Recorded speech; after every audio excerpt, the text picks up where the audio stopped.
എല്ലാ സ്നേഹിതർക്കും വന്ദനം. പെന്തക്കോസ്തുകാർ നടത്തുന്ന മതപരിവർത്തനം ഭാരതത്തെ മുഴുവൻ ക്രൈസ്തവവൽക്കരിക്കാനുള്ള ഉദ്ദേശത്തോടു കൂടിയാണോ എന്ന ഒരു ഭയം സ്വാഭാവികമായും ഇവിടത്തെ ഹൈന്ദവർക്കുണ്ട്. വാസ്തവത്തിൽ എന്തുകൊണ്ടാണ് ക്രൈസ്തവർ, പ്രധാനമായും പെന്തക്കോസ്തുകാർ, മതപരിവർത്തനം നടത്തുന്നത് എന്നതിനെ കുറിച്ച് കൃത്യമായ അറിവ് നാളിതുവരെ ഭാരതീയർക്കില്ല എന്നാണ് ഞാൻ മനസ്സിലാക്കുന്നത്. ഇസ്ലാം മതപരിവർത്തനം നടത്തുന്നതിന്റെ ഉദ്ദേശം എല്ലാവർക്കും വ്യക്തമാണ്. ഹിന്ദുക്കൾ മറ്റു മതങ്ങളിലേക്ക് ആൾക്കാർ പരിവർത്തനം ചെയ്ത് പോകാതിരിക്കാൻ വേണ്ടി നടത്തുന്ന ശ്രമങ്ങളുടെ ഉദ്ദേശവും ഏറെക്കുറെ വ്യക്തമാണ്. പക്ഷെ ക്രൈസ്തവർ, ഞാൻ നേരത്തെ ഓർപ്പിച്ചതുപോലെ പെന്തക്കോസ്തുകാർ, ദേശത്തിലുടനീളം നടന്ന ആൾക്കാരെ മതം മാറ്റുന്നു എന്നൊരു കുറ്റം അവരെ കുറിച്ച് പറയുന്നുണ്ടെങ്കിലും എന്തിനാണ് ഇവർ മതം മാറ്റുന്നത് എന്നതിനെക്കുറിച്ച് കൃത്യമായൊരു ധാരണ ഇന്നും ഭാരതീയർക്ക് ഇല്ല എന്നുള്ളതാണ് വാസ്തവം. ഇവിടെ ചില നാളുകൾക്ക് മുമ്പ് നോർത്ത് ഇന്ത്യയിൽ ബീഹാർ കേന്ദ്രമാക്കി പ്രവർത്തിക്കുന്ന ഒരു ദൈവദാസന്റെ മകൻ ജോഫോസ് പെന്തക്കോസ്തിനോട് പുള്ളിക്ക് ഒരു താല്പര്യമില്ലാതെ വരികയും അദ്ദേഹം നിരീശ്വരവാദത്തിലേക്ക് പോയി എന്നാണ് മനസ്സിലാക്കുന്നത്. അദ്ദേഹത്തിന്റെ സംസാരത്തിൽ നിന്ന് അങ്ങനെയാണ് മനസ്സിലാക്കുന്നത്. അപ്പോൾ തന്നെ പെന്തക്കോസ്ത് നിലപാടുകളോട് അദ്ദേഹം സ്വാഭാവികമായും എതിർപ്പ് പ്രകടിപ്പിക്കുകയും അവകളെക്കുറിച്ച് പുറത്ത് പറയുകയും ചെയ്യുന്ന ഒരു രംഗമാണ് നമ്മൾ ഈ ദിവസങ്ങളിൽ കാണുന്നത്. അദ്ദേഹവുമുണ്ട്, മറ്റൊരു സഹോദരനുമുണ്ട്. അപ്പോൾ ഇവർ പെന്തക്കോസ്തിൽ ഒരു കാലത്ത് നിന്നവരാണ്. പിൽക്കാലത്ത് അത് വിട്ടുപോകാനുള്ള സ്വാഭാവികമായ ചില കാരണങ്ങൾ അവർക്ക് പറയാനുണ്ട്. ആ കാരണങ്ങളെ അടിസ്ഥാനമാക്കി, അല്ലെങ്കിൽ അവർ അവകളിലേക്ക് പോകുന്നത് കൊണ്ടാകാം, അർജുൻ രാജീവ് എന്നൊരു സഹോദരൻ ഈ ജോഫോസുമായി നടത്തുന്ന ഒരു സംഭാഷണം, ഭാരതത്തിൽ മതപരിവർത്തനം നടത്തുന്നതിന്റെ ഉദ്ദേശം, അതിന്റെ ഫണ്ടിങ്, FCRA ഒക്കെ നിരോധിച്ചതിന് ശേഷം, അല്ലെങ്കിൽ മോദി ഭരണകൂടം വന്നതിന് ശേഷം ഇവിടെ മതപരിവർത്തനത്തിന് കുറവുണ്ടോ എന്നിത്യാദി വളരെ പ്രധാനപ്പെട്ട ചോദ്യങ്ങളും അവകളുടെ മറുപടിയുമാണ് നമ്മൾ ഇവിടെ കേൾക്കുന്നത്. അവരുടെ ചർച്ച ഒരു 5-10 മിനിറ്റേ ഉള്ളൂ. അതുകൊണ്ട് തന്നെ അതിനകത്ത് നിന്ന് നമുക്കത് കേട്ടേച്ച് അവരുടെ നിലപാടുകളും വാസ്തവത്തിലെ വിഷയവും നമുക്കൊന്ന് ചർച്ച ചെയ്യാം. പാസ്റ്ററിന്റെ മകനല്ലേ? അതെ അതെ. നമ്മുടെ കേരളത്തിൽ മൊത്തത്തിലുള്ള ഒരു പ്രതീതിയാണ് BJP ക്രൈസ്തവരെ ഉത്തരേന്ത്യയിൽ ആക്രമിക്കുന്നു, വൻതോതിൽ ആക്രമണത്തിന് ക്രൈസ്തവർ ഇരയാകുന്നു എന്നുള്ളത്. യഥാർത്ഥത്തിൽ നടക്കുന്ന കാര്യങ്ങളെ പറ്റിയിട്ട് താങ്കൾക്ക് വ്യക്തമായിട്ട് അറിയാലോ. അപ്പോൾ താങ്കൾ എങ്ങനെയാണ് ഇതിനെ നോക്കിക്കാണുന്നത്? അപ്പോൾ ഈ ചോദ്യം, BJP നോർത്ത് ഇന്ത്യയിൽ ക്രൈസ്തവരെ വ്യാപകമായി ഉപദ്രവിക്കുന്നു എന്ന് ഇവിടെ പറഞ്ഞു പരത്തുന്നു, ശരിയാണോ എന്നുള്ളതാണ് ചോദ്യം. ഇത് കൃത്യമാണ്. BJP ഇവിടെ ആൾക്കാരെ ഉപദ്രവിക്കുന്നു എന്നുള്ളത്, നോർത്ത് ഇന്ത്യയിൽ ആൾക്കാരെ ഉപദ്രവിക്കുന്നു എന്നുള്ളത് സത്യമായ കാര്യമാണ്. മാത്രവുമല്ല, മതപരിവർത്തന നിരോധന ബില്ല് പല സ്റ്റേറ്റുകളിലും പാസ്സാക്കിക്കൊണ്ട് അവർ ടാർഗറ്റ് ചെയ്തിരിക്കുന്ന ക്രൈസ്തവരെ മനഃപൂർവ്വം കള്ളക്കേസുകളിൽ കുടുക്കി കാരാഗൃഹങ്ങളിൽ അടയ്ക്കുകയും അവരുടെ സ്വത്തുവകകൾ പിടിച്ചെടുക്കുകയും പലതിനെയും നശിപ്പിക്കുകയും ശാരീരികമായി ഉപദ്രവിക്കുകയും ഒക്കെ ചെയ്യുന്നത് BJPയുടെ ഒരു അജണ്ടയായി മാറിയിരിക്കുകയാണ്. അത് BJP അല്ല ചെയ്യുന്നത്, അതിന്റെ പുത്രികാ സംഘടനകളാണ് ചെയ്യുന്നത് എന്നാണ് ജോഫസ് പറയുന്നത്. ഏതായാലും ഭൂരിപക്ഷ മതമായ ഹൈന്ദവ മതത്തിന്റെ കൃത്യമായ ഒരു വല്ലാത്ത മേൽക്കോയ്മ, അല്ലെങ്കിൽ കൃത്യമായ ഉപദ്രവം ന്യൂനപക്ഷ ക്രൈസ്തവ മേഖലയ്ക്കെതിരെ ഉണ്ട് എന്നുള്ളത് 100% സത്യമായ കാര്യമാണ്. അദ്ദേഹത്തിന്റെ സംസാരം കേൾക്കാം. BJP എന്നല്ല, BJPയുടെ കൂട്ടത്തിലുള്ള RSS, ബജറംഗ്, ശിവസേന തുടങ്ങിയിട്ടുള്ള അവരുടെ കൂട്ടത്തിലുള്ള ഒരു കമ്മ്യൂണിറ്റി ഉണ്ടാവും. അവർ ഡയറക്ട്ലി ഇൻവോൾവ് ആണെന്ന് ഞാൻ പറഞ്ഞില്ല. കാരണം ഡയറക്ട്ലി അവർക്ക് ഇൻവോൾവ്മെന്റ് ചെയ്യാൻ പറ്റില്ല. അപ്പോൾ അതുകൊണ്ട് തന്നെ ഇതുപോലുള്ള കമ്മ്യൂണിറ്റിയിലായിരിക്കും ഏറ്റവും ശക്തമായിട്ട് ഈ മതത്തിന്റെ അനുസരിച്ച്, അല്ലെങ്കിൽ ആ വിശ്വാസത്തെ ഭയങ്കര വലിയ രീതിയിൽ കൊണ്ടുനടക്കുന്ന ആളുകൾ. ഇപ്പൊ നോർത്ത് ഇന്ത്യയെ സംബന്ധിച്ച് ഇവിടുത്തെ കേരളത്തിലുള്ള പാസ്റ്റേഴ്സ് ഇവിടെയുള്ള വിശ്വാസികളുടെ പ്രാർത്ഥനയ്ക്ക് കൂട്ടിവെക്കുകയും അല്ലെങ്കിൽ അങ്ങനത്തെ കൂട്ടായ്മ നടത്താതെ അവർ നോർത്ത് ഇന്ത്യയിൽ ഇവിടുത്തെ എല്ലാം തിരിച്ചുകൊണ്ട് പോകുന്നത് തന്നെ മതം മാറ്റത്തിന്റെ ഉദ്ദേശം തന്നെയാണ്. അല്ലാതെ വേറെ ചാരിറ്റി പ്രവർത്തനങ്ങൾ പറയാൻ പറ്റുന്നത് ഒരിക്കലും സാധ്യമല്ല. കാരണം അവർ 30% അവർ ചാരിറ്റി നടത്തിയ ബാക്കി 70% മതപരിവർത്തനം തന്നെയാണ് അൾട്ടിമേറ്റ്ലി അവരുടെ ഉദ്ദേശം. അതിനുവേണ്ടി അവർ പോയിട്ട് ചാരിറ്റി ഉണ്ട്. പക്ഷെ charity in the sense charity അവർ ഒരു മാസ്ക് ആയിട്ടാണ് യൂസ് ചെയ്യുന്നത്. ഇപ്പം എന്താ പറയാ, അവിടെ ഓർഫനേജസ് അല്ലെങ്കിൽ സ്കൂളുകൾ ഇതെല്ലാം അൾട്ടിമേറ്റ്ലി അവർ നടത്തുന്നത് അതിനൊരു ബാക്കപ്പ് വെച്ചുകൊണ്ട്, അല്ലെങ്കിൽ അതിനൊരു ഫ്രണ്ടിൽ ഒരു മാസ്ക് ആയിട്ട് വെച്ചുകൊണ്ട് അവിടെ മതപരിവർത്തനം നടത്തുക എന്ന് വേണമെങ്കിൽ പറയാം. കാരണം അല്ലെങ്കിൽ ഇത്രയും ത്യാഗം സഹിച്ച് വളരെ തുച്ഛം.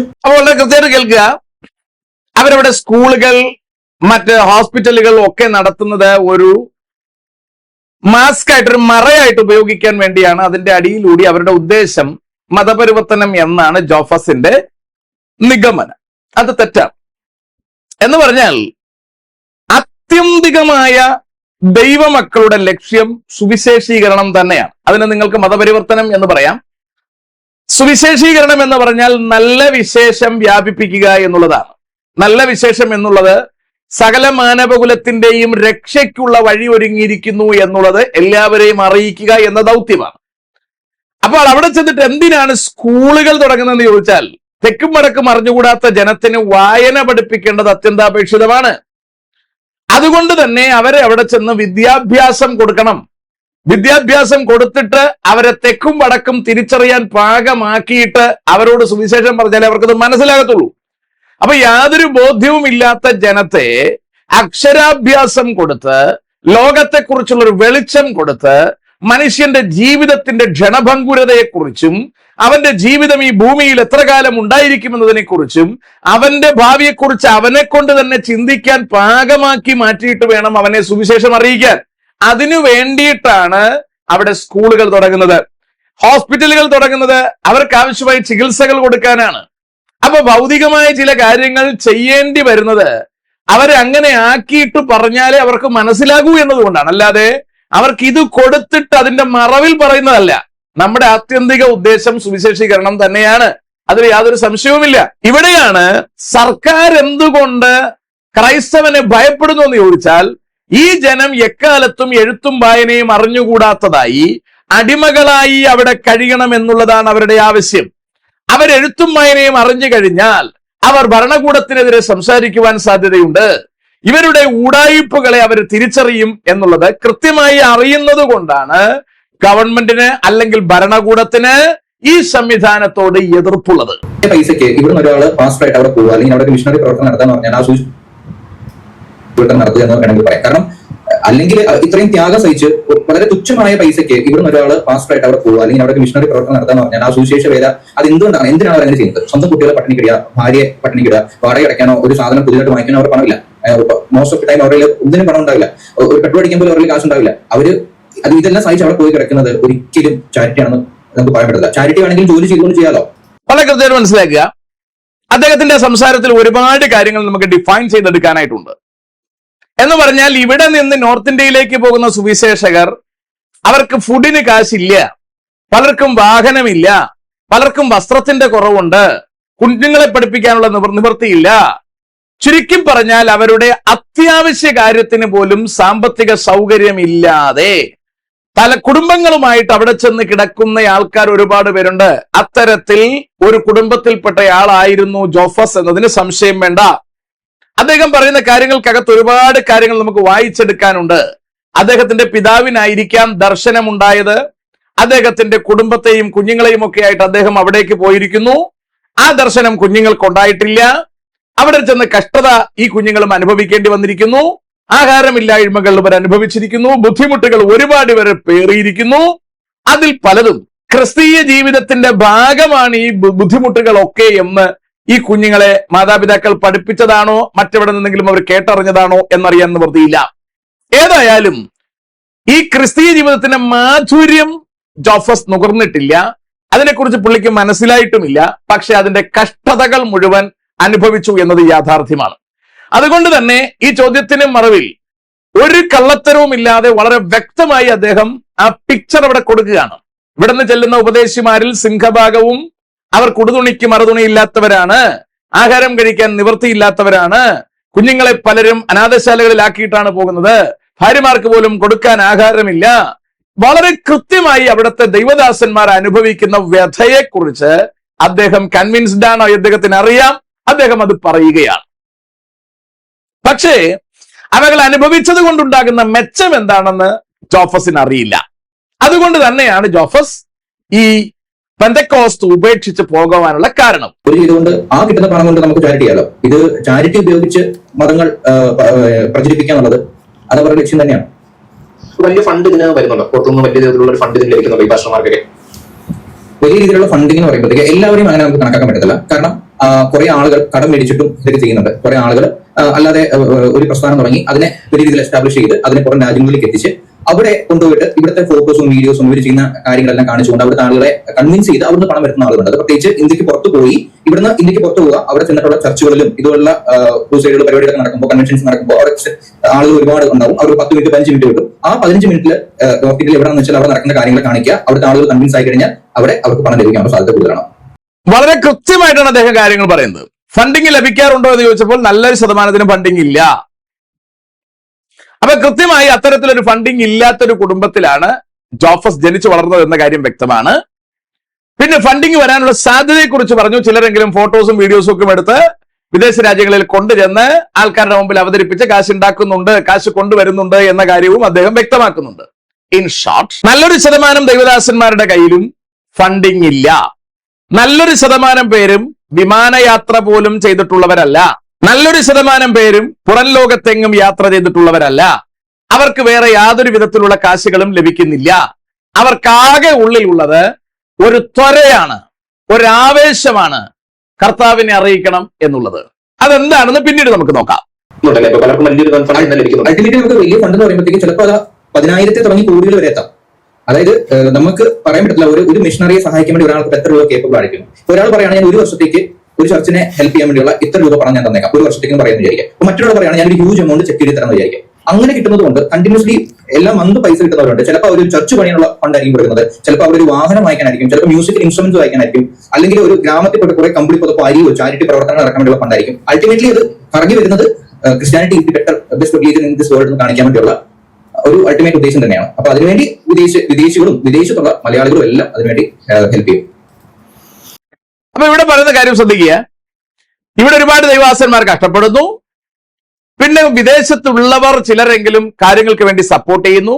ചിലർ ചർച്ച വെക്കാൻ പൈസ കൊടുക്കുന്നു, ചിലർ വണ്ടി എടുത്തു കൊടുക്കുന്നു, ചിലർ കമ്പിളിപ്പുതപ്പ് മേടിച്ചു കൊടുക്കുന്നു. ഇങ്ങനെയൊക്കെ കാശുകൾ ചെലവഴിക്കുന്നു. ഓർത്തോണേ, നല്ലൊരു വിഭാഗം അവരുടെ ജീവിതത്തിലെ സന്തോഷങ്ങളെല്ലാം ഉപേക്ഷിച്ച് അവിടെ ചെന്ന് റിസ്ക് എടുക്കുകയാണ്.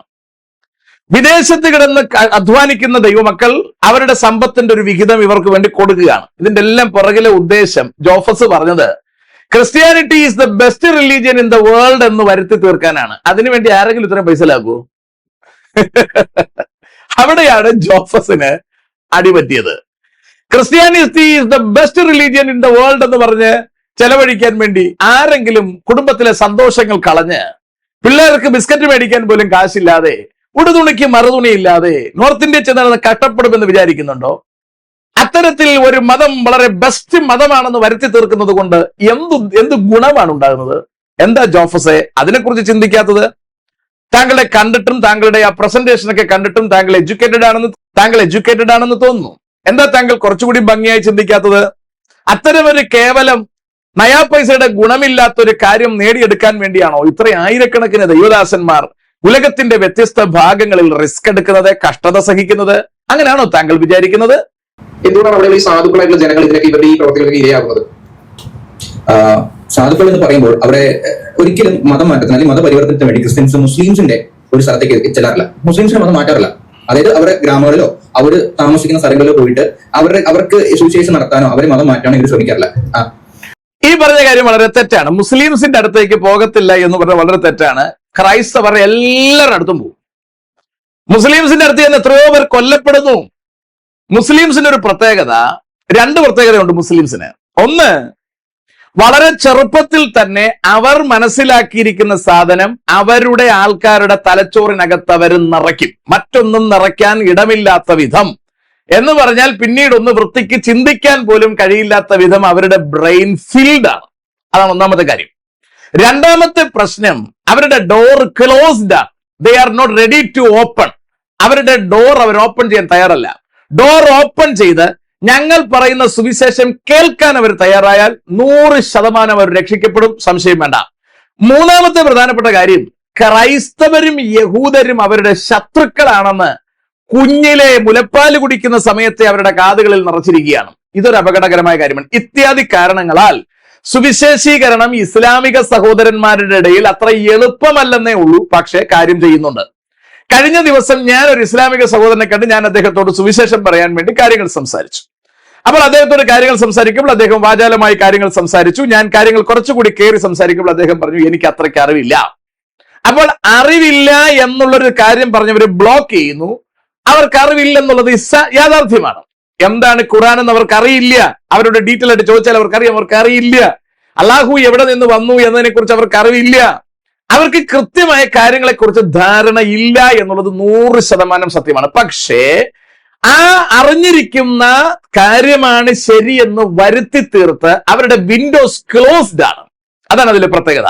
കഴിഞ്ഞ ദിവസം ഞാൻ TPM-ലെ ഒരു സഹോദരിയുമായി സംസാരിക്കുമ്പോൾ അവര് ഞങ്ങളുടെ വീഡിയോ ഒക്കെ കേട്ടിട്ട് ഞാൻ പറയുന്നത് ശരിയാണെന്ന് തോന്നിയിട്ട് TPM-ൽ ഒരു അപ്പച്ചനോട് ചോദിച്ചു പോലും, അപ്പച്ച ഇവരൊക്കെ പറയുന്നത് ശരിയല്ലേ? അപ്പോൾ അപ്പച്ചൻ പറഞ്ഞ മറുപടി, അതൊന്നും നിങ്ങൾ കേൾക്കരുത്, അവർ പറയുന്നതൊന്നും നിങ്ങൾ കേൾക്കരുത് എന്ന് പറഞ്ഞാൽ പുറത്തു നിന്ന് ആരെങ്കിലും നമ്മളെ കുറിച്ച് പറയുന്നത് നിങ്ങൾ കേൾക്കരുത്. You close that door. അത് വരുമ്പോഴുള്ള ഗുണം എന്താണ്? അവരുടെ ഗുണം, അവരുടെ വിശ്വാസം ഇത് കേൾക്കാൻ തയ്യാറാകാതിരുന്നാൽ കാര്യത്തെക്കുറിച്ച് അറിയില്ല. അവര് പൊട്ടക്കുളത്തിലെ തവള പോലെ അവര് പറയുന്നത് കേട്ട് അപ്പച്ചാന്ന് വിളിച്ച് മിണ്ടാതെ നിന്നോളും. അത് അവർ കേൾക്കാനും തയ്യാറാണ്. അതാണ് അതിലെ ഒരു രസം. അത് തന്നെയാണ് ഇസ്ലാമിന്റെ ഒരു പ്രത്യേകത. അതുകൊണ്ട് താണ ആൾക്കാരുടെ എന്ന് പറഞ്ഞാൽ മാനസികമായി വിദ്യാഭ്യാസപരമായി താണവരുടെ അടുക്കലേക്ക് മാത്രമല്ല പെന്റക്കോസ്റ്റുകാർ സുവിശേഷമായി പോകുന്നത്. ഏത് കാറ്റഗറി കിട്ടിയാലും പോവും. കൊന്നു കളയുമെന്ന് പറഞ്ഞാലും പോവും. അതിലൊന്നും യാതൊരു സംശയമില്ല. അങ്ങനെ 100 കണക്കിന് പേരെ കൊന്നിട്ടുണ്ട്. എന്തിന് നിങ്ങൾ ദൂരെ പോകണം? അപ്പോസ്തലന്മാരെല്ലാവരും കൊല്ലപ്പെട്ടവരാണ്. താഴേക്ക് ഇറങ്ങി വരുമ്പോൾ സഭാപിതാക്കന്മാർ കൊല്ലപ്പെട്ടവരാണ്. ഇന്നും ആൾക്കാർ 100 കണക്കിന് കൊല്ലപ്പെടുന്നുണ്ട് എന്ന് പറഞ്ഞ് പോകാതിരിക്കുന്നുണ്ടോ? ഈജിപ്തിൽ പോകാതിരിക്കുന്നുണ്ടോ? സിറിയയിൽ പോകാതിരിക്കുന്നുണ്ടോ? ഇറാനിൽ പോകാതിരിക്കുന്നുണ്ടോ? എവിടാ ക്രൈസ്തവൻ പോകാതിരിക്കുന്നത്? സുവിശേഷീകരണ ദൗത്യവുമായി ലോകത്തെമ്പാടും ക്രൈസ്തവൻ യാത്ര ചെയ്യുന്നത് കമ്മ്യൂണിസ്റ്റ് രാഷ്ട്രത്തെ ഭയക്കാതെ, ഇസ്ലാമിക രാഷ്ട്രത്തെ ഭയക്കാതെ, നിരീശ്വരവാദത്തെ ഭയക്കാതെ എവ്രിവെയർ അവർ പോകുന്നതിന്റെ ഉദ്ദേശം ലോകത്തിലേറ്റവും നല്ല മതമാണ് ക്രൈസ്തവ മതം എന്ന് വരുത്തി തീർക്കാനല്ല. പിന്നെന്തോ വലിയൊരു ചേതോ വികാരം അവരുടെ രക്തത്തിൽ വ്യാപരിക്കുന്നുണ്ട്. അതെന്താണെന്ന് നമുക്ക് പിന്നീട് നോക്കാം. ഇത് കേൾക്കാം.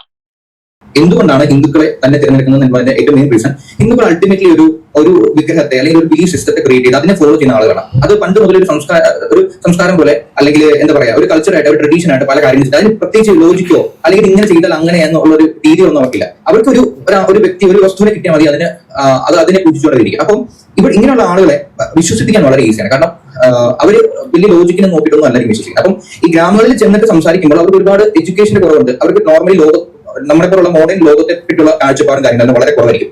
അതുകൊണ്ട് തന്നെ വളരെ ഈസിയാണ് കൺവിൻസ് ചെയ്യാൻ. അങ്ങനെ നോക്കുമ്പോഴത്തേക്ക് ദളിതരായിട്ടുള്ള അല്ലെങ്കിൽ അങ്ങനത്തെ ആളുകൾ ഉണ്ടാവില്ല നോർത്ത് ഇന്ത്യയിൽ. അതിൽ ദളിതർ ഇൻ ദ സെൻസ് ഞാൻ പാവപ്പെട്ടവരാണ് ഉദ്ദേശിച്ചത്.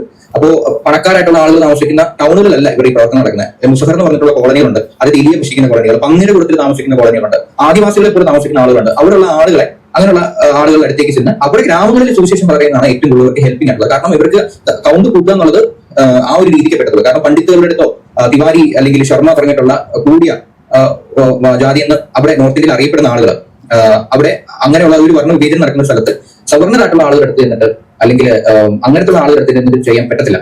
അതായത് അവിടുത്തെ ആളുകൾ പോലും ജാതിയിൽ താഴ്ത്തി എന്ന് വിശ്വസിക്കപ്പെടുന്ന, അതായത് പണത്തിന്റെ, ഞാൻ ജാതി എന്ന് പറയുന്നത് എന്താ പറയുക, അവരുടെ ഇതിനെയല്ല, അവരുടെ ആ ടോട്ടൽ ഇതിനല്ല ഞാൻ ഉദ്ദേശിക്കുന്നത്. എഡ്യൂക്കേഷനിൽ അവർ താഴ്ന്നവരായിരിക്കും, പണത്തിൽ അവർ താഴ്ന്നവരായിരിക്കും, അവരുടെ ജീവിത ശൈലിയിൽ അവർ താഴ്ന്നവരായിരിക്കും. അപ്പോൾ അവർക്ക് മോഡേൺ അല്ലെങ്കിൽ നമ്മുടെ ആധുനികമായിട്ടുള്ള സംസ്കാരത്തിലേക്ക്, ആധുനികമായിട്ടുള്ള ജീവിതത്തിലേക്ക് അവർ എത്തിയിട്ടില്ലാത്ത ആളുകളായിരിക്കും. അപ്പൊ അവരെ കൺവിൻസ് ചെയ്യാന്നുള്ളത് വളരെ ഈസിയാണ്. ബാക്കിയുള്ള ആളുകളെ അവർ കൺവിൻസ് ചെയ്യാൻ വളരെ പാടുപെടും. മാത്രമല്ല അവർ പെട്ടെന്ന് പോലീസിൽ വിളിക്കുകയോ അല്ലെങ്കിൽ അത് പെട്ടെന്ന് ഒരു വിഷയമാവുകയോ ചെയ്യും.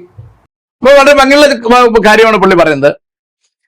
പെന്തക്കോസ്തുകാർ അവിടെ ചെന്ന് സുവിശേഷീകരിക്കുന്നു എന്ന് പറയുന്നത് മാനസികമായി, സാമ്പത്തികമായി, ജാതീയമായി ഒക്കെ താഴെയുള്ളവരെയാണെന്നാണ് ഇദ്ദേഹത്തിന്റെ വാദം. ശരിയായിരിക്കാം. അവരുടെ ഇടയിലും ദൈവമക്കൾ പോകുന്നുണ്ട്.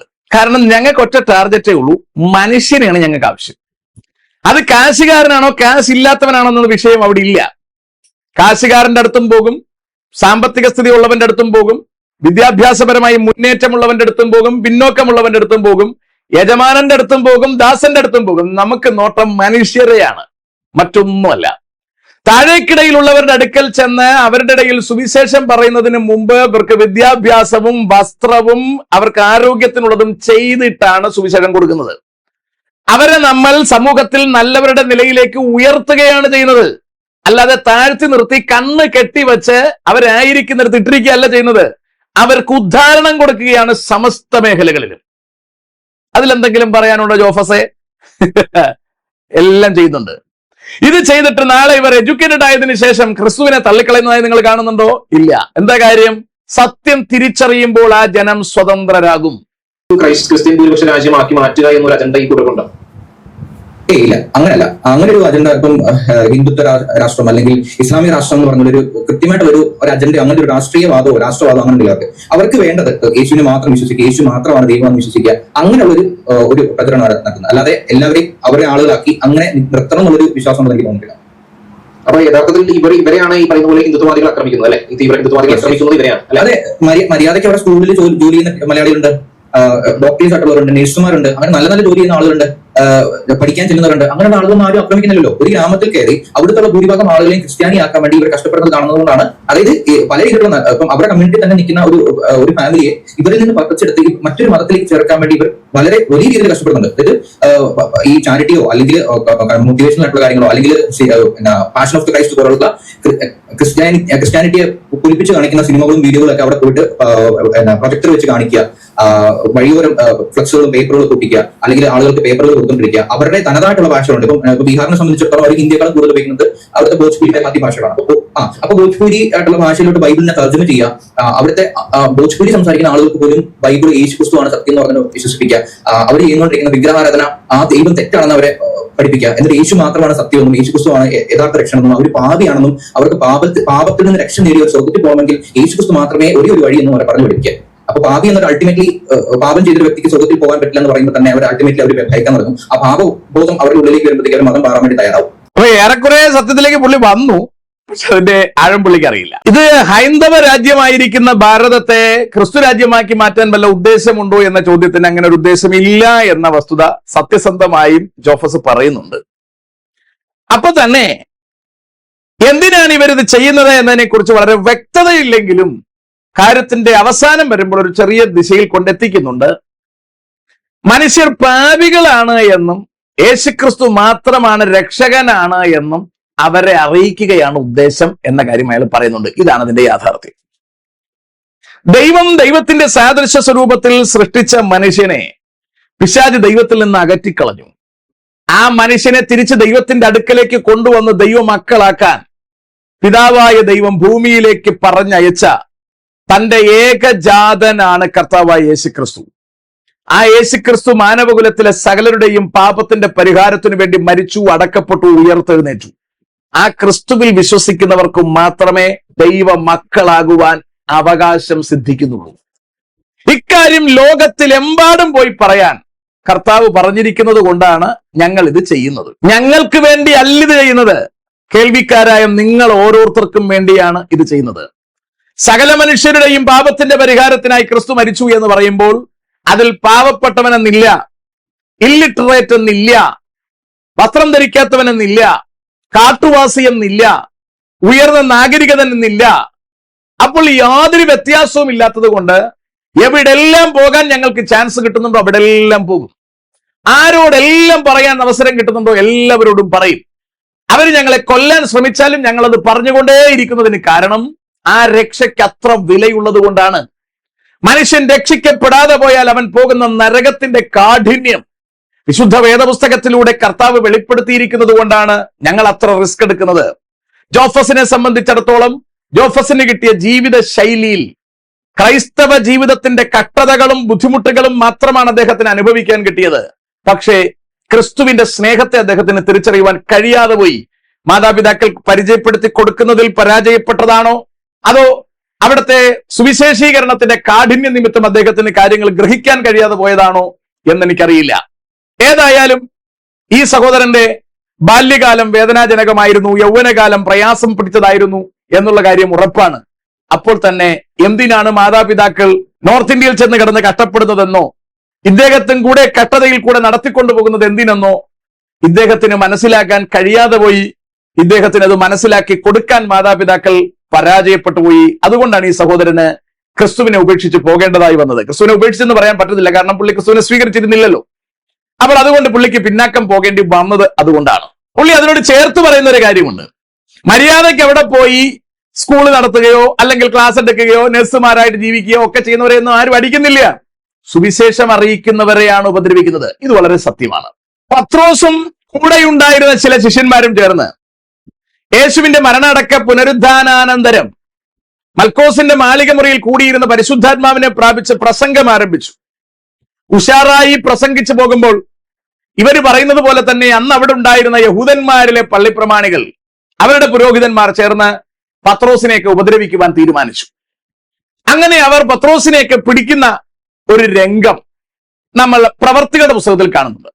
4-5 അധ്യായങ്ങളിലെ ഒരു ചെറിയ വിശേഷം ഞാൻ നിങ്ങളോട് പറഞ്ഞ് എന്തായിരുന്നു ആദ്യ നൂറ്റാണ്ടിലെ ക്രൈസ്തവരുടെ പീഡ എന്ന് നിങ്ങളെ ഒന്ന് ഓർപ്പിക്കാം. കാരണം ഇതിനകത്ത് അർജുൻ രാജീവ് ചോദിക്കുന്ന ഒരു ചോദ്യമുണ്ട്. എനിക്കിവിടെ അടുത്ത ഒരു ചോദ്യം ചോദിക്കുന്നുണ്ട്. BJP സർക്കാർ വന്നതിന് ശേഷം ഇതിനൊക്കെ കുറവുണ്ടോ? ഇന്നത്തെ ഈ ഒരു സാഹചര്യത്തിൽ ഈ കൺവേർഷൻ ഒരുപാട് കുറഞ്ഞിട്ടുണ്ടെന്ന് തോന്നുന്നുണ്ട്. ഈ ഒരു സാഹചര്യത്തിൽ കേന്ദ്രത്തിൽ BJP ഭരിക്കുന്നതുകൊണ്ടും FCRA നിയമം പാസ്സാക്കിയതുകൊണ്ടൊക്കെ അതൊന്നും വലിയ സംഭവമില്ല. അത് അൾട്ടിമേറ്റ്ലി കൂടത്തുള്ളൂ. ഇനി കാരണം ഇത് നോർത്ത് ഇന്ത്യയിൽ പോയിട്ട് ഇത് ചെയ്യാന്ന് പറഞ്ഞാൽ മതപരിവർത്തനം നടത്തുന്ന ഒരു പാസ് എന്ന് പറഞ്ഞാൽ നാട്ടിൽ വലിയ വില കേട്ടോ. ഇപ്പൊ BJP സർക്കാർ വന്നതുകൊണ്ട് ഇവിടെ എന്തെങ്കിലും സംഭവിച്ചോ? ഒരു ചുക്കും സംഭവിച്ചില്ല. ഇതിലൊന്നും ഒരു കാര്യമില്ല. സുവിശേഷീകരണം നടക്കുക തന്നെ ചെയ്യും എന്ന് രാജീവിനോട് ജോഫസ് പറയുകയാണ്. ഞാനത് ബൈബിളിൽ നിന്ന് നിങ്ങൾക്ക് ഒരു ഉദ്ധരണി തരാം. തുടക്കത്തിലെ ഇത് നിർത്താൻ ഏതെങ്കിലും ഗവൺമെന്റ് ശ്രമിച്ചിട്ടുണ്ടോ? അക്കാലത്ത് എന്തെങ്കിലും നടന്നിട്ടുണ്ടോ? നടന്നിട്ടില്ലെങ്കിൽ ഇനി ഒരു ചുക്കും നടക്കാൻ പോകുന്നില്ല എന്ന വസ്തുത നിങ്ങൾ അറിയേണ്ടതിന് വേണ്ടി ഞാനൊരു റെഫറൻസ് തരാം. പ്രവർത്തികളുടെ പുസ്തകം 4-ാം അധ്യായം 1 മുതൽ ചില വാക്യങ്ങൾ. അവർ ജനത്തോട് സംസാരിച്ചു കൊണ്ടിരിക്കുമ്പോൾ തന്നെ പുരോഹിതന്മാരും ദൈവാലയത്തിലെ പടനായകനും സദൂക്യരും അവരുടെ നേരെ വന്നു. അവർ ജനത്തെ ഉപദേശിക്കാലും മരിച്ചവരിൽ നിന്നുള്ള പുനരുദ്ധാനത്തെ യേശുവിന്റെ ദൃഷ്ടാന്തത്താൽ അറിയിക്കാലും നീരസപ്പെട്ടു. അവരെ പിടിച്ചു വൈകുന്നേരമാകെ കൊണ്ട് പിറ്റേന്നാൾ വരെ തടവിലാക്കി, കാവലിലാക്കി. എന്നാൽ വചനം കേട്ടവരിൽ പലരും വിശ്വസിച്ചു. പുരുഷന്മാരുടെ എണ്ണം 5000-ഓളമായി. പിറ്റേന്നാൾ അവരുടെ പ്രമാണികളും മൂപ്പന്മാരും ശാസ്ത്രിമാരും യെരുശലേമിൽ ഒന്നിച്ചുകൂടി. മഹാപുരോഹിതനായ ഖന്നാസും കയ്യഭാവും യോഹന്നാനും അലക്സണ്ടറും മഹാപുരോഹിത വംശത്തിലുള്ളവരെയൊക്കെയും ഉണ്ടായിരുന്നു. ഇവർ അവരെ നടുവിൽ നിർത്തി, ഏത് ശക്തി കൊണ്ടോ ഏത് നാമത്തിലോ നിങ്ങൾ ഇത് ചെയ്തത് എന്ന് ചോദിച്ചു. പത്രോസ് പരിശുദ്ധാത്മാവ് നിറഞ്ഞവനായി അവരോട് പറഞ്ഞത്, ജനത്തിന്റെ പ്രമാണികളും മൂപ്പന്മാരുമായുള്ളവരെ, ഈ ബലഹീന മനുഷ്യനുണ്ടായ ഉപകാരം നിമിത്തം ഇവൻ എന്തോന്നിനാൽ സൗഖ്യമായി എന്ന് ഞങ്ങളെ നിന്ന് വിസ്തരിക്കുന്നു എങ്കിൽ, നിങ്ങൾ ക്രൂശിച്ചവനും ദൈവം മരിച്ചവരിൽ നിന്ന് ഉയർപ്പിച്ചവനുമായി നസ്രായനായ യേശുക്രിസ്തുവിന്റെ നാമത്തിൽ തന്നെ ഇവൻ സൗഖ്യമുള്ളവനായി നിങ്ങളുടെ മുമ്പിൽ നിൽക്കുന്നു എന്ന് നിങ്ങൾ എല്ലാവരും ഇസ്രായേൽ ജനമൊക്കെയും അറിഞ്ഞുകൊള്ളുവിൻ. വീട് പണിയുന്നവരായ നിങ്ങൾ തള്ളിക്കളഞ്ഞിട്ട് കോണിന്റെ മൂലക്കല്ലായി തീർന്ന കല്ലിവൻ തന്നെ. മറ്റൊരുത്തനിലും രക്ഷയില്ല. നാം രക്ഷിക്കപ്പെടുവാൻ ആകാശത്തിന് കീഴിൽ മനുഷ്യരുടെ ഇടയിൽ നൽകപ്പെട്ട വേറൊരു നാമവും ഇല്ല. അവർ പത്രോസിന്റെയും യോഹന്നാന്റെയും ധൈര്യം കാണുകയാലും ഇവർ പഠിപ്പില്ലാത്തവരും സാമാന്യരുമായ മനുഷ്യരെന്ന് ഗ്രഹിക്കയാലും ആശ്ചര്യപ്പെട്ടു. അവർ യേശുവിന്റെ കൂടെ ആയിരുന്നവർ എന്നും അറിഞ്ഞു. സൗഖ്യം പ്രാപിച്ച മനുഷ്യൻ അവരോട് കൂടെ നിൽക്കുന്നത് കണ്ടതുകൊണ്ട് അവർക്ക് എതിർ പറവാൻ വകയില്ലായിരുന്നു. അവരോട് ന്യായാധിപ സംഘത്തിൽ നിന്ന് പുറത്തു പോകാൻ കൽപ്പിച്ചിട്ട് അവർ തമ്മിൽ ആലോചിച്ചു, ഈ മനുഷ്യരെ എന്ത് ചെയ്യേണ്ടു? പ്രത്യക്ഷമായ ഒരു അടയാളം അവർ ചെയ്തിരിക്കുന്നു എന്ന് യെരുശലേമിൽ പാർക്കുന്ന എല്ലാവർക്കും പ്രസിദ്ധമല്ലോ. നിഷേധിപ്പാൻ നമുക്ക് കഴിവില്ല. എങ്കിലും അത് ജനത്തിൽ അധികം പരക്കാതിരിപ്പാൻ അവർ യാതൊരു മനുഷ്യനോടും ഈ നാമത്തിൽ ഇനി സംസാരിക്കരുതെന്ന് നാം അവരെ തർജ്ജനം ചെയ്യണമെന്ന് പറഞ്ഞു. പിന്നെ അവരെ വിളിച്ചിട്ട് യേശുവിന്റെ നാമത്തിൽ അശേഷം സംസാരിക്കരുത്, ഉപദേശിക്കുകയും അരുത് എന്ന് കൽപ്പിച്ചു. അതിന് പത്രോസും യോഹന്നാനും, ദൈവത്തെക്കാൾ അധികം നിങ്ങളെ അനുസരിക്കുന്നത് ദൈവം മുമ്പാകെ ന്യായമോ എന്ന് വിധിപ്പിൻ. ഞങ്ങൾക്കോ ഞങ്ങൾ കണ്ടും കേട്ടും ഇരിക്കുന്നത് പ്രസ്താവിക്കാതിരിപ്പാൻ കഴിയുന്നതല്ല എന്നുത്തരം പറഞ്ഞു. എന്നാൽ ഈ സംഭവിച്ച കാര്യം കൊണ്ട് എല്ലാവരും ദൈവത്തെ മഹത്വപ്പെടുത്തുകയാൽ അവരെ ശിക്ഷിക്കുന്നതിന് ജനം നിമിത്തം വഴി ഒന്നും കാണായിക കൊണ്ട് അവർ പിന്നെയും തർജ്ജനം ചെയ്തവരെ വിട്ടയച്ചു. ഇനി 5-ാമത്, ഇത് വളരെ രസകരമാണ് കേട്ടോ. അവർ നേരെ പിടിച്ചുകൊണ്ട് വന്നിട്ട് പറഞ്ഞു, അവിടെ എല്ലാം ഈ സുവിശേഷം വ്യാപിക്കുന്നത് കൊണ്ട് ഇതിങ്ങനെ ചെയ്യരുത് എന്ന് പറഞ്ഞു നോക്കി, നടന്നില്ല. അവർ സ്ട്രോങ് ആയി പറയുകയാലും അവര് പറഞ്ഞ വചനം കേട്ട് ജനം രക്ഷിക്കപ്പെട്ടിരിക്കയാലും ജനം സൗഖ്യം പ്രാപിച്ചിരിക്കയാലും അത്ഭുതങ്ങളും വീര്യപ്രവർത്തികളും നടന്നിരിക്കയാലും ഗവൺമെന്റിന് അല്ലെങ്കിൽ അന്ന് അവിടെ ഉണ്ടായിരുന്ന ആ അധികാര തലത്തിന് ഒന്നും ചെയ്യാൻ കഴിഞ്ഞില്ല. അടുത്ത അധ്യായം നമ്മൾ കാണുമ്പോൾ അവിടെ പത്രോസിനെ സുവിശേഷം പ്രസംഗിച്ചത് കൊണ്ട് ഇവർ പതിയെ പൊക്കി കാരാഗ്രഹത്തിലാക്കി. ദൈവത്തിന്റെ ദൂതൻ കാരാഗ്രഹം അടച്ചിരിക്കുമ്പോൾ തന്നെ പത്രോസിനെ പുറത്തു കൊണ്ടുവന്നു. അത് പുസ്തകം 5-ാം അധ്യായം വായിക്കുമ്പോൾ മനസ്സിലാകും. ഞാൻ വീഡിയോയുടെ ലെങ്ത് കൂട്ടാതിരിക്കാൻ അത് വായിക്കുന്നില്ല. പിറ്റേന്ന് അവരൊരു കാര്യം ചെയ്തു. പത്രോസ് പുറത്ത് പ്രസംഗിച്ചുകൊണ്ടിരിക്കുന്നത് കണ്ടു. പത്രോസിനെ സോപ്പിട്ട് വിളിച്ചു കൊണ്ടുവന്നു. അത് ഞാൻ വായിച്ചു കേൾപ്പിക്കാം. 5-ാം അധ്യായം 25 മുതലുള്ള വാക്യം. അപ്പോൾ ഒരുത്തൻ വന്ന് നിങ്ങൾ തടവിലാക്കിയ പുരുഷന്മാർ ദൈവാലയത്തിൽ നിന്നുകൊണ്ട് ജനത്തെ ഉപദേശിക്കുന്നു എന്ന് ബോധിപ്പിച്ചു. പടനായകൻ ചേവകരുമായി ചെന്ന് ജനം കല്ലെറിയും എന്ന് ഭയപ്പെടുകയാൽ ബലാത്കാരം ചെയ്യാതെ അവരെ കൂട്ടിക്കൊണ്ടുവന്നു. അങ്ങനെ അവരെ കൊണ്ടുവന്ന് ന്യായാധിപ സംഘത്തിന്റെ മുൻപാകെ നിർത്തി. മഹാപുരോഹിതൻ അവരോട്, ഈ നാമത്തിൽ ഉപദേശിക്കരുത് എന്ന് ഞങ്ങൾ നിങ്ങളോട് അമർച്ചയായി കൽപ്പിച്ചുവല്ലോ. നിങ്ങളോ യെരുശലേമിനെ നിങ്ങളുടെ ഉപദേശം കൊണ്ട് നിറച്ചിരിക്കുന്നു. ആ മനുഷ്യന്റെ രക്തം ഞങ്ങളുടെ മേൽ വരുത്തുവാൻ ഇച്ഛിക്കുന്നു എന്ന് പറഞ്ഞു. അതിന് പത്രോസും ശേഷം അപ്പോസ്തലന്മാരും, മനുഷ്യരെക്കാൾ ദൈവത്തെ അനുസരിക്കേണ്ടതാകുന്നു. നിങ്ങൾ മരത്തിൽ തൂക്കിക്കൊന്ന യേശുവിനെ നമ്മുടെ പിതാക്കന്മാരുടെ ദൈവം ഉയർപ്പിച്ചു. ഇസ്രായേലിന് മാനസാന്തരവും പാപമോചനവും നൽകുവാൻ ദൈവം അവനെ പ്രഭുവായും രക്ഷിതാവായും തന്റെ വലം കൈയാൽ ഉയർത്തിയിരിക്കുന്നു. ഈ വസ്തുതയ്ക്ക് ഞങ്ങളും ദൈവം തന്നെ അനുസരിക്കുന്നവർക്ക് നൽകിയ പരിശുദ്ധാത്മാവും സാക്ഷികളാകുന്നു എന്നുത്തരം പറഞ്ഞു. ഇത് കേട്ടപ്പോൾ അവർ കോപപരവശരായി അവരെ ഒടുക്കിക്കളവാൻ ഭാവിച്ചു. അപ്പോൾ സർവ്വജനത്തിനും ബഹുമാനമുള്ള ധർമ്മോപദേഷ്ടാവായ ഗമാലിയേൽ എന്നൊരു പരീശൻ ന്യായാധിപ സംഘത്തിൽ എഴുന്നേറ്റ് അവരെ കുറെ നേരം പുറത്താക്കുവാൻ കൽപ്പിച്ചു. പിന്നെ അവൻ അവരോട്, ഇസ്രായേൽ പുരുഷന്മാരെ, ഈ മനുഷ്യരുടെ കാര്യത്തിൽ നിങ്ങൾ എന്ത് ചെയ്യുവാൻ പോകുന്നു എന്ന് സൂക്ഷിച്ചുകൊള്ളുവിൻ. ഈ നാളുകൾക്ക് മുമ്പേ ത്യുദാസ് എന്നവൻ എഴുന്നേറ്റ് താൻ മഹാൻ എന്ന് നടിച്ച് ഏകദേശം 400 പുരുഷന്മാർ അവനോട് ചേർന്നുകൂടി. എങ്കിലും അവൻ നശിക്കുകയും അവനെ അനുസരിച്ചവർ എല്ലാവരും ചിന്നി ഒന്നുമില്ലാതാകുകയും ചെയ്തു. അവന്റെ ശേഷം ഗലീലക്കാരനായ യൂദ ചാർത്തലിന്റെ കാലത്ത് എഴുന്നേറ്റ് ജനത്തെ തന്റെ പക്ഷം ചേരുവാൻ വശീകരിച്ചു. അവനും നശിച്ചു. അവനെ അനുസരിച്ചവരൊക്കെയും ചിതറിപ്പോയി. ആകയാൽ ഈ മനുഷ്യനെ വിട്ട് ഒഴിഞ്ഞുകൊള്ളുവിൻ എന്ന് ഞാൻ നിങ്ങളോട് പറയുന്നു. ഈ ആലോചനയോ പ്രവൃത്തിയോ മാനുഷ്യം എന്ന് വരികിൽ അത് നശിച്ചു പോകും. ദൈവികം എന്ന് വരികിലോ നിങ്ങൾക്കത് നശിപ്പിക്കാൻ കഴിയുകയില്ല. നിങ്ങൾ ദൈവത്തോട് പോരാടുന്നു എന്ന് വരരുതല്ലോ എന്ന് പറഞ്ഞു. അവർ അവനെ അനുസരിച്ചു. അപ്പോസ്തലന്മാരെ വരുത്തി അടുപ്പിച്ച് ഇനി യേശുവിന്റെ നാമത്തിൽ സംസാരിക്കരുതെന്ന് കൽപ്പിച്ചവരെ വിട്ടയച്ചു. തിരുനാമത്തിന് വേണ്ടി അപമാനം സഹിപ്പാൻ യോഗ്യരായി എണ്ണപ്പെടുകയാൽ അവർ സന്തോഷിച്ചുകൊണ്ട് ന്യായാധിപ സംഘത്തിന്റെ മുൻപിൽ നിന്ന് പുറപ്പെട്ടു പോയി. പിന്നെ അവർ ദിനംപ്രതി ദൈവാലയത്തിലും വീട് തോറും വിടാതെ ഉപദേശിക്കുകയും യേശുവിനെ ക്രിസ്തു എന്ന് സുവിശേഷീകരിക്കുകയും ചെയ്തുകൊണ്ടിരുന്നു. എത്ര രസകരമാണെന്ന് നോക്കിയേ. ഇത് ചരിത്രമാണ്.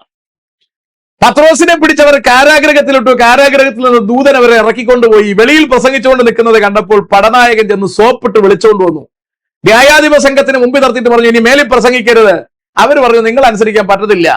തൽക്കാലത്തേക്ക് പത്രോസിനെ പുറത്തു നിർത്തിയിട്ട് അവരുടെ ഇടയിൽ ഉണ്ടായിരുന്ന ഒരു പരീശ പ്രമാണി ഗമാലിയേൽ എഴുന്നേറ്റിട്ട് പറയുകയാണ്, എടോ, പലരും നമ്മുടെ ഇടയിൽ ഇതുപോലെ എഴുന്നേറ്റിട്ട് പിന്നീട് നശിച്ചുപോയി. ഇവനും അതുപോലെ എഴുന്നേറ്റിരിക്കുകയാണ്. ഇത് ദൈവികമാണെങ്കിൽ നമുക്കതിനെ തടുക്കാൻ കഴിയത്തില്ല. ഇത് പൈശാചികമാണെങ്കിൽ അല്ലെങ്കിൽ മാനുഷികമാണെങ്കിൽ അതങ്ങ് തകർന്നു പോകും. നിങ്ങൾ ഇതങ്ങ് വിട്ടേക്കാൻ പറഞ്ഞു.